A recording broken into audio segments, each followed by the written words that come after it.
If you have your Bibles, we're going to jump right in. We're going to go to Judges chapter 4. I'm going to share a story with you. Let me kind of lead into the story. It's going to be Judges chapter 4. So we're going to start in verse 17, just to read a few verses there. But basically, the lead into the story is this. The people of Israel are in a war with a neighboring country. And the neighboring country has a commander, a general of an army that is vicious, scary, frightening, all the things that you can think of. It's somebody you don't want to mess with. But God helps the people of Israel defeat the army, and now that general is on the run, and God has commanded the people of Israel, the men of Israel, to pursue this guy. In fact, he's commanded a specific individual by the name of Barak to chase after this commander, but the guy's a little scared. And so here's this general, he's running, and that's where we pick up the story starting in verse 17. The general, by the way, his name is Sisera. Meanwhile, Sisera had fled on foot to the tent of Jael, or if you want to say it in Hebrew, a little bit more Hebrew-ish, it's Jael, okay? There you go. Or Suri doesn't even understand the word Jael either. Anyway, side note. The wife of Heber the Kenite, because there was peace between King Jabin of Hazor and the family of Heber the Kenite. So Jael went out to greet Sisera and said to him, "Come in, my lord, come in with me, don't be afraid." So he went into her tent, and she covered him with a blanket, and he said to her, "Please," that was nice of him, say please, you use a pretty good idea, "please give me a little water to drink, for I am thirsty." She opened a container of milk, gave him a drink, and covered him again.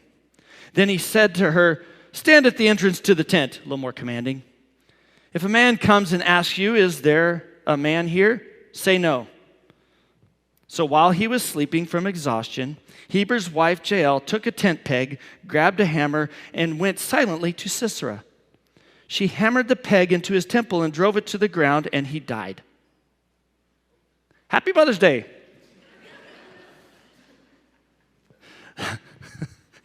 It's not over yet. When Barak arrived in pursuit of Sisera, Jael went out to greet him and said, "Come, and I will show you the man you were looking for." I don't know how long this man's been laying there. So he went in with her, and there was Sisera laying dead with a tent peg through his temple. Okay, wow. That's a great Mother's Day story, right? There's so much to this. And it's interesting that this is just a little snippet of a moment within the people of Israel, within the history of Israel, that sometimes we don't get the whole concept of it. And so today we're going to look at this character by the name of Jael and why she's so significant. And again, the series is What is a Woman? From God's perspective. And all throughout the Bible, we see amazing things that happen through women in the Bible. And so we're going to kind of unpack some of that story a little bit, but let me kind of give you some history so you understand where this is coming from. First of all, in the Hebrew world, when they name somebody something, it is one, a reflection of their character, who they are. It's not just a title. You and I have different titles, Matt, Joe, Samantha, whatever. That's just a title. That's not who we are. It's who we are, but it's really not who we are. Because the way the Hebrew people look at it is the name carries a description of the individual and their personality. But also, on another layer, it displays a character trait of God that is displayed in that individual. All right? So Jael's name means mountain goat. All right, so what went through your mind as soon as I said that is probably this. Did she look like a mountain goat? Because that's how you and I think about descriptions. We think of what it looks like. And so we're like, why would somebody name their daughter Jael? Did she look like a mountain goat? Did she have a beard? Because we're thinking of the visual part of it. But see, the Hebrew people see it very differently. They use things like that to help understand the character. And so the function of a mountain goat, what a mountain goat does is it's very courageous. It scales steep mountains and hills. It's very resourceful. It finds things that it needs, and it seems to survive on anything. If you've ever had goats, you know that they'll eat garbage and be just fine. And so there's a weird situation here where you've got this lady, this young woman. And in this, in essence, if we wanted to modernize the name, what her name meant, it means courageous ingenuity. That's a cool name. And we see in her story that she displayed a lot of courage. We don't know much about her. Maybe she's one of the people that coined the phrase, nailed it. I don't know. She could have. Or maybe she was one of the people that first came along with the phrase, I have a splitting headache. We don't know. She could have been the person who helped MC Hammer invent Hammer Time. We don't know. All we know, I know, a lot of dad jokes, and I could go on and on. Yeah, never mind. Okay. So we don't know much about her, but we do know that when she stepped into this role, there was a lot of things working against her. All right, so let's unpack some of her story a little bit. First of all, let's talk about her husband, Heber. Heber is a Kenite. Kenites were related to the Jews through Moses, through marriage. So they had a connection. They weren't officially Jewish, but they were connected through Moses and the Jewish people. And so they could associate, they could live with the Jewish people. They were associated as part of the Jewish culture. All right? And so there's a little bit of this connection with Heber and his family of this loyalty to God through God's people. All right? But those people are being attacked by a man by the name of King Jabin. King Jabin has a commander by the name of Sisera. So now you see where Heber's kind of caught in this weird situation. He's part of the people of Israel, but if you noticed in the story, he's also made a treaty, a peace treaty with this king. All right? What's happened is Heber has taken his family and they've moved them apart from the people of Israel and gotten as close to the border between Israel and this country they're fighting. And so, as any man would, he's like, well, we're going to move away. And there's a lot of layers to this. And so I'm not going to get into all of them. But you have to understand, the only reason why you would move away from people is if you didn't value their protection or you didn't want to be accountable to them. And so he moves his family away from, as far from the people of Israel as he can, but still within the boundaries of Israel so he can afford the connection with Israel. But then he's also compromised and made a treaty with this king. All right? Now, we're not sure what Heber believed about God. We're not sure if he was like one of those, okay, I'll follow God when it's convenient people. We don't know much about him. But as we kind of see, there's some things about him that in today's society, we'd probably call him a man who kind of goes like, I'm a man, I don't need anyone, I'm good. I can handle it. And so he's just kind of handling it. He doesn't need other people to help him, right? But here's the problem. What we see in Heber is that he lacks the courage to pick a side. He's walking the line on both sides. He's making a treaty over here so he doesn't get attacked, but he doesn't want to be associated with them. He wants to stay associated with the people of Israel because, they're godly people. He's an Israelite, but he doesn't want the other group to be mad at him. And so he's choosing comfort over courage. He's teetering between one side or the other. He's straddling the fence. Okay, guys, it's not a good idea to straddle fence. We all know why. Have you ever thought about this? Like, why did they make bikes with that bar across top for guys? Why didn't they make the dip one? Because straddling the fence is not good. Straddling something is not good for men, and yet that's what he's doing. He's straddling both sides of the fence. He's not picking one side or the other. He's trying to stay with one foot in heaven and one foot in hell. He wants the benefits associated with being part of God's people, but he really doesn't want the accountability that comes with that. All right? And there's one more thought on this, one more thought on Heber that I had. Who told him this story? He's not present in this whole thing. What would it have been like if Heber comes home and Jael's like, okay, don't get mad. There's a stain on the floor. I had a situation today. I killed a guy. You know that guy Sisera that was running around? I killed him with a hammer and a nail. And then she probably told him the whole story. Can you imagine being Hebrew, like it's getting to be late in the evening and Jael comes in with a glass of milk? He's like, I know what you did. No. Like, was he? We don't know much about him, but what we do know is that he just doesn't seem to be present when she needed him the most. Let's talk about Jael for a second. You see, God had commanded the people of Israel, the men of Israel, to pursue and kill Sisera and his army. They've destroyed his army. They've killed off his army. Sisera's on the run. God tells a judge, a lady by the name of Deborah, great lady to study in the Bible, but she's this judge of Israel, and so she's got this connection with God, and she goes to Barak and says, Barak, you need to pursue Sisera and kill him. And he goes, well, he's kind of a scary guy. And I know we got his whole army, but I don't want to do it alone. Can I take some men with me? Yeah. Will you come with me? I'll do it if you go with me. And so Deborah says, here's the deal. If I go with you, you're not going to get the glory. And Barak is like, that's cool with me. I don't need it. I just think the guy's scary. I don't care who does it, but okay, we'll do it. And so reluctantly, he's chasing after Sisera. And somehow the story has gotten out about Sisera to Jael and her family. And so she knows that God has commanded Israel to take care of this individual. Here's the other thing about Jael. She has no idea what's going to take place. She has no idea what all of her experience in life has brought her to this moment.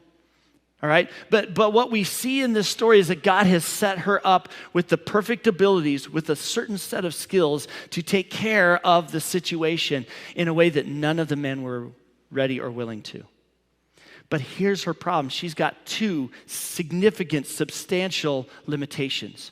First of all, the biggest limitation she has is her culture. Her culture did not see women, did not value women very highly.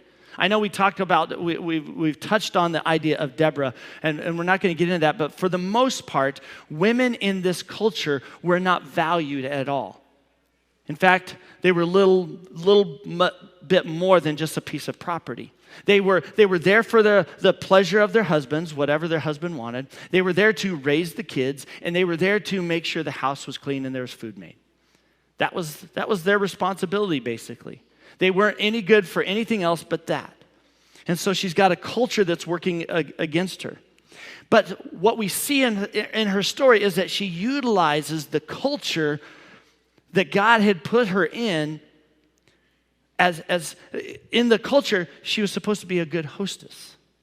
And so what does she do? Come on in, Sisera. I'll take care of you. We're good. She utilizes the culture. You see, the other part is that women were usually the ones that put up the tents. For years, here's Jael.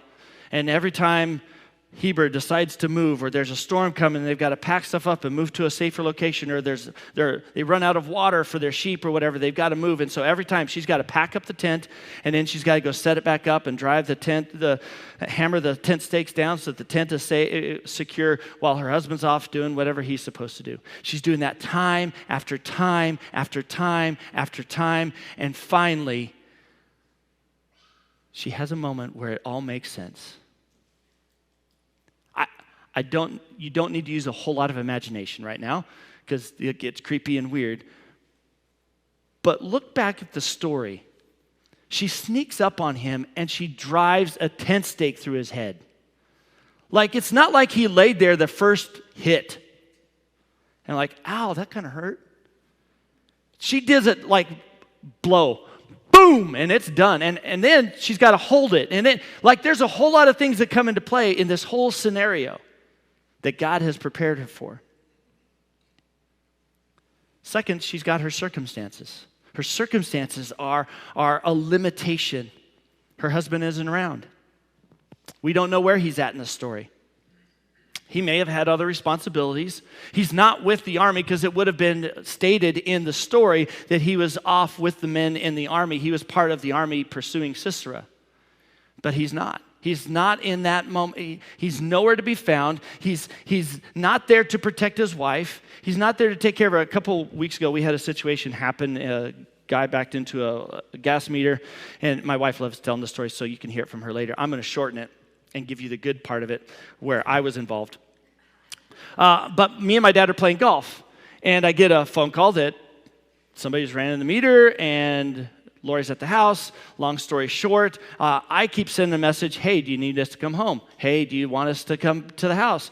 We can stop right now. But she's in the middle of dealing with all this stuff, and she's got the police showing up, and she's got a guy yelling at her. It's not her fault, but he's cussing at her, and there's all these things going on. I don't know that it's going on. All she would have to do is say, yes, come home, but she's not doing that. She's sending me pictures. And I don't know what's going on, and so I'm assuming that everything's fine. Oh, the police showed up. It must be all handled. But the reality is, I can justify my actions all I want. The reality was, I wasn't home to protect her. And see, Heber, he's not there to protect his wife. There's no excuse good enough for him to be away from her. There's war going on around. Why is he not there? Another circumstance is, she knows what God's command is.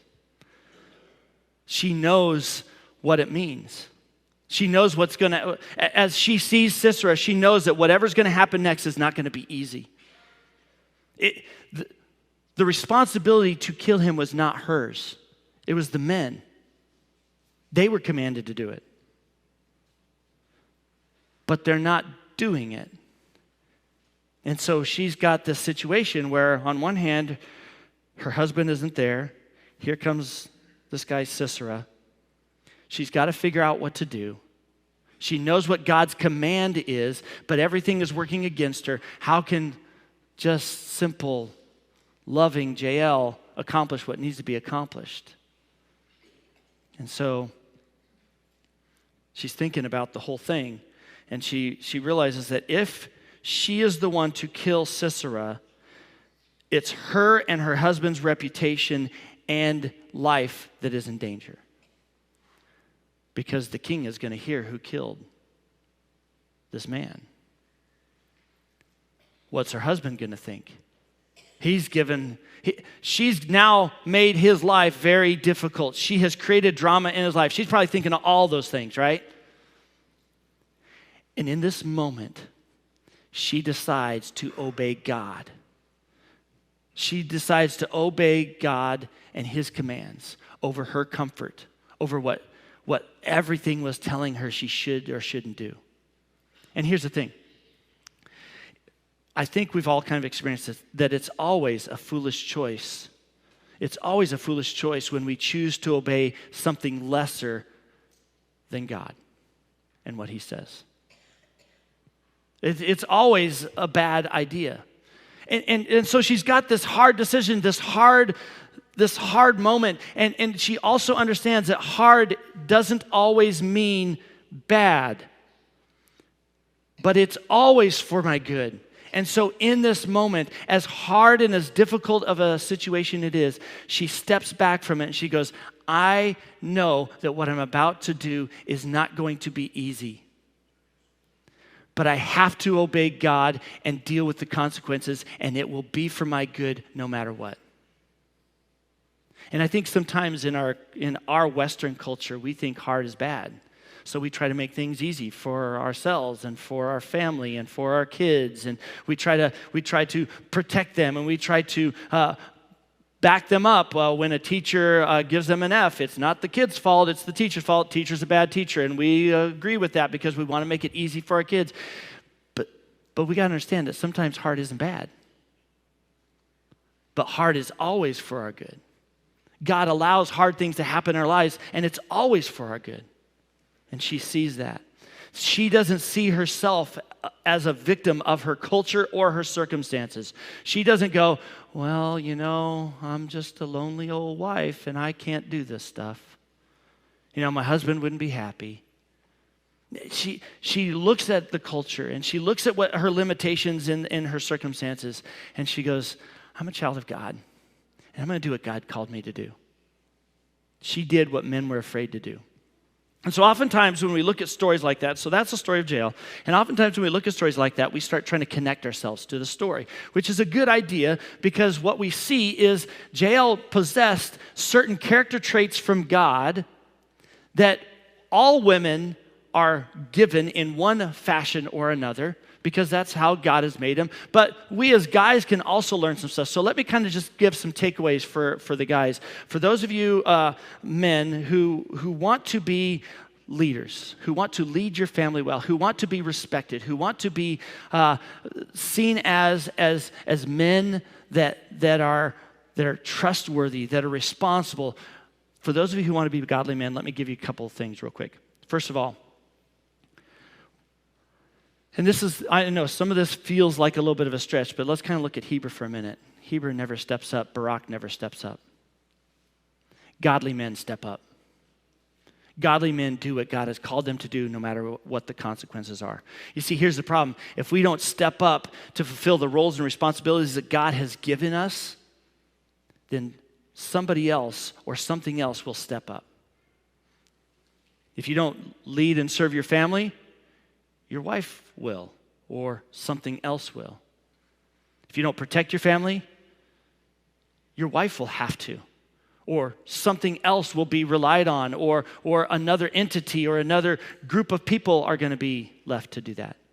If we don't disciple our kids, the culture will. Your kids are always being discipled. Your kids are always being discipled by their coach. They're always being discipled by their teachers. They're always being discipled by the TV. They're always being discipled by YouTube. They're always being discipled by TikTok. If you don't, that's going to be what they're discipled by. And so men, we have to step up. We have to step into that gap.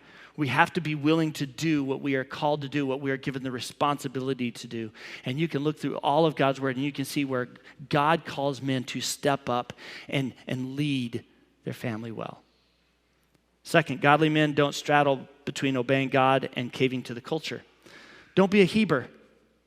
Right? If you claim to be a follower of Christ, be a follower of Christ Monday through Saturday, not just on Sunday morning.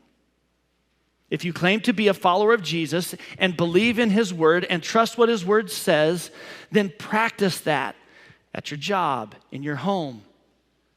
Don't go, well, I'll do the church thing on Sunday, but Monday through Thursday or Monday through Saturday or when I'm not around church people, I can live however I want, and I can treat my family however I want, and I can act however I want, and I can say whatever I want when I'm in my home. Studies show that men who step up and lead their families well, and those men who don't cave to the culture, their families seem to thrive. Their wives seem to feel like they are valued more. Their kids seem to do better, not just in school, but just in life. They seem to make better decisions. And so men, you want to be a godly man, don't straddle between obeying God and caving to the culture. Just ask yourself a question. Does your Monday through Saturday match your Sunday? Does the way that you act and behave and talk Monday through Saturday match what you do Sunday morning when you're around other church people? Third, godly men make others more important than themselves. See, God has commanded us as men to be servant leaders, not bossy leaders. Not in charge leaders. In fact, Jesus said to his disciples, you want to be a leader? Get on your hands and knees and wash the feet of the people around you. Serve them. And so as men, we need to be the first to serve.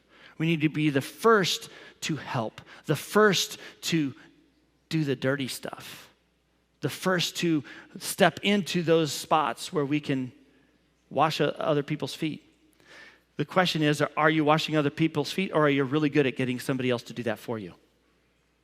Getting your kids to do it, getting your wife to do it, getting your whatever to do it. See, if you're going to be a godly man, you spend more time on your hands and knees than you do standing up, looking down on. That's just the reality. All right, men, good. Gut punch moment, all good. Women, I want to share with you from a godly perspective what a woman is from the story of Jael. And there's really two unique things that we see that God has given you as women, as moms, as young ladies, as individuals.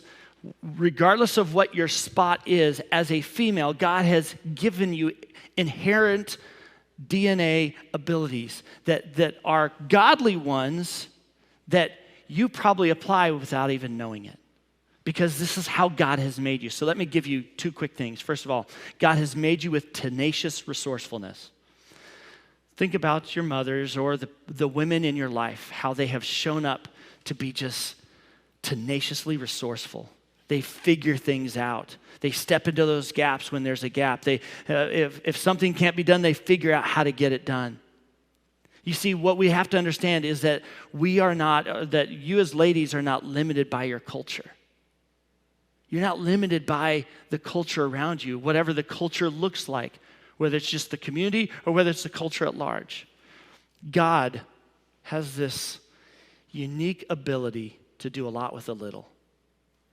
And you may feel like you don't have a whole lot of value or a whole lot of worth, but I am telling you, you are tenaciously resourceful because God has put that in you. He has set you up.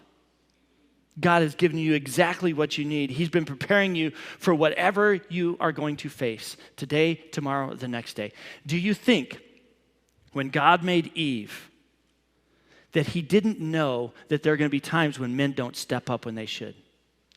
Or that men were going to abandon their responsibilities at one point or another? Do you think that when God made Eve and all of a sudden a few years down the road men are not doing what they said, what God made them to do, you think God went, oops, I better fix that. We need to make Eve 2.0. We need to start making women who can do this. No, God knew exactly when he made Eve, when he made woman in his image, he knew exactly what was going to happen. He knew exactly what sin was going to do. And so God has made you tenaciously resourceful. Second, God has made you fearless with fearless resilience. I have been around enough. I grew up as a husband and a father with just women in the house. And so I've watched as each of my kids and my wife, there's just this resilience when something bad happens, when something difficult is in their way, they figure it out.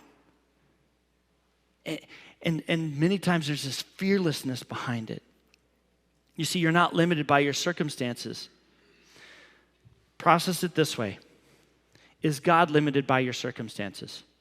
No. God's made you the way he's made you. And he's promised to be with you. So if God is not limited by your circumstances, why would we think that, why would any woman think she's limited by her circumstances? If God's with her, who can be against her? It's this unique thing of just seeing the right perspective and having the right understanding of who God is. Your past is not defining you. God has made you with a unique ability to bounce back from anything, even what's in your past. And God wants to use those moments. Think of it also this way.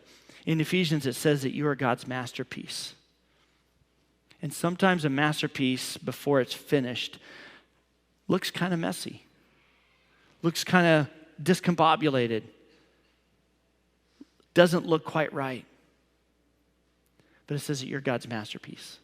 So God is making you, turning you, and shaping you and forming you into this amazing creation of God.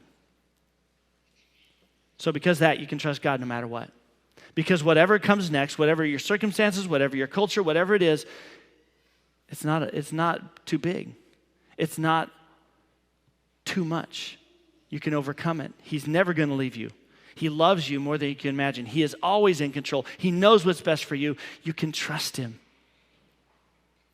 because he's given you this courageous ingenuity. So, as we kind of think about this for a second, as we get ready to kind of wrap up this morning, I want to take you to a passage in Proverbs. It's a common one, and we can get into all the ins and outs of Proverbs 31. The writer, Solomon, wisest man who ever lived, is writing. It's all of his sayings and all of his wisdom, and it ends with focusing on the value of women. And he's raising the level.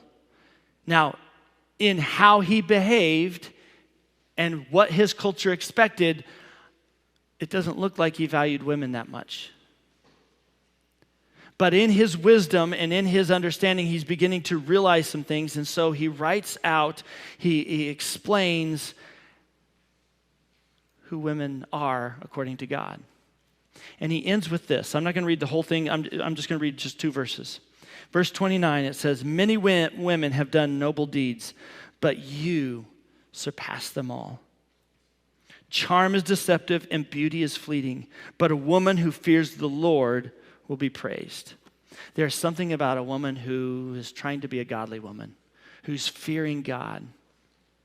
And we use this phrase, right, with our kids, that we're going to put the fear of God in them. You know where that comes from?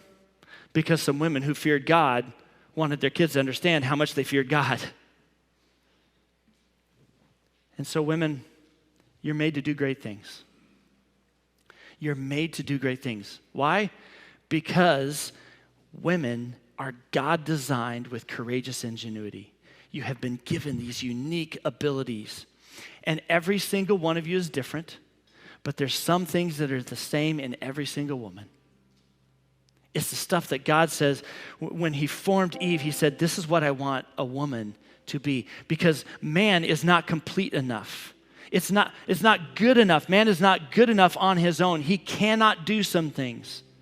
I can help him, but he needs somebody else. He needs somebody else who can come alongside of him and help him in the ways that I purposely didn't make him with the ability to do.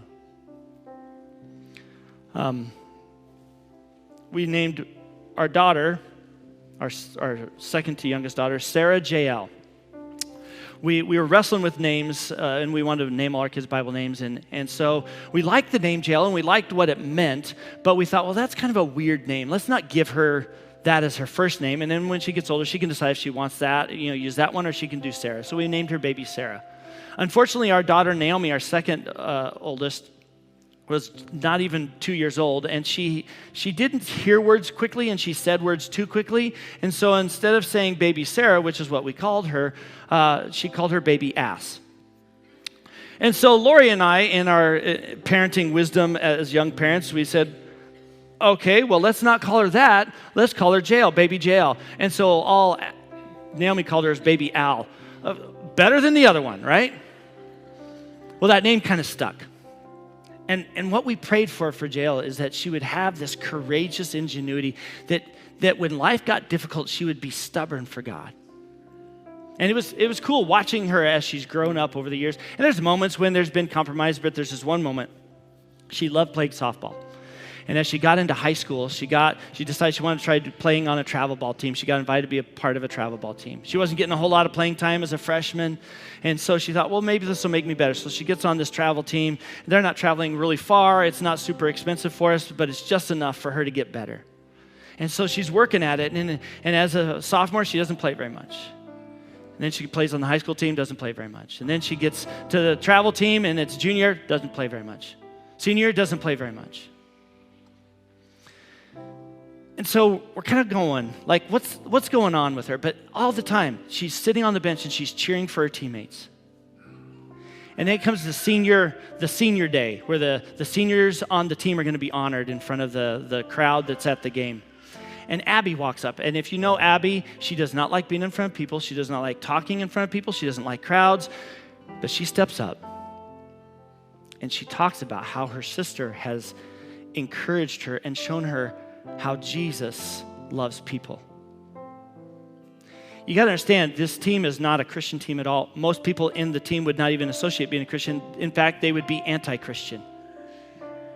And here's Abby talking about her sister who has displayed Christ to her. And we got done, and I had parents walking up to me saying, we have enjoyed, our daughter and us, we talk about how much we just enjoy Jael being there. Like, she never gets to play, and yet she's always encouraging. It's been an honor. You see, women, your circumstances are not a limitation. The culture you are in is not a limitation for God. It's not, because he has made you courageous and resourceful